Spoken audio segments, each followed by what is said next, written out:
Playing against Kobe Bryant is one of the ultimate competitors, because I tell you what, he might come to the game, right? Sometimes he might come to the game, he might shake your hand, right? And that can be scary.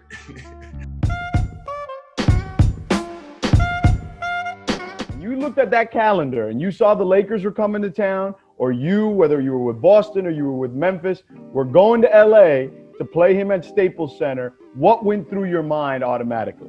Well, obviously, you know, you had the sweaty palms, obviously knowing that's going to be your assignment.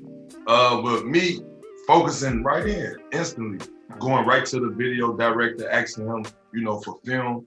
And I pretty much narrowed it all the way down to, you know, how he scored and all his facets of the game. What I always want to study and keep and be mindful of was the head fake. He always bag you down, turn around, head fake, and it's that fourth head fake. I always jump, right? And studying that film, I mean, instantly, as soon as I knew he was on the schedule, I was like, I had the tunnel vision in on him. You really studied him to the T then when you were watching these film clips. Yeah, man. It was one of those things, like, I got fouled out in like 8 minutes before trying to guard Kobe, you know. And I want to say this is right around the time he started calling himself the Mamba, maybe. But all I knew was he has had to play with this seek and destroy mentality, and it was like that day I was like, yo, that'll never happen to me. So I just chose to lock in and film, and that's just been my thing throughout my career. But him specifically, the Mamba, the GOAT, in my eye, I watched more film on him than any person in the league. What was it like, if you can remember or recall, in game, like your level of frustration when you were getting those kind of fouls that quickly? I wouldn't say I was nervous, just overhyped to play him. Yeah, if I could say this the least. But you know, you got Paul Pierce in your ear saying, "Yeah, get ready. You stick me every day. You stick me every day. You should be ready. Let's go. That's Kobe Bryant." And I'm taking it in, and I'm like, I'm trying to be tough. I'm trying to act like I'm not scared. Like I told you, my palms are sweating, my arms are sweating. I ain't ran up the floor. And then it's like, now I'm sticking them, and then it's like, you know, what he gonna do? like you know how I did see a car with the headlights? Like that's exactly how it was the first time I played. Playing against Kobe Bryant is one of the ultimate competitors, because I tell you what, he might come to the game, right? Sometimes he might come to the game, he might shake your hand, right? And that can be scary. You see, because he butter you up, and then before you know, hey man, how you doing? That's a three. What's up, baby boy? That's a layup. Watch out, it's a dunk. You see what I'm saying? Don't fall for that neither. Yeah. Do not fall for that. He had a few games where he done me like that and he bust me across the head. I like the games when he don't say nothing to me. That means it's about to be a lot of elbows. It's about to be a lot of smack, hard fouls. It's going to be real physical. And you probably think as a finesse as Kobe is, you don't think he like get down there and get grimy and get gritty. No, this guy hit those elbows. He offensive foul, put elbows in your back. He might elbow you in your nose or your neck. And I'm gonna give you one instance. Kobe Bryant goes to the hole, and I'm talking about foul, pushing me, and they called a foul on me.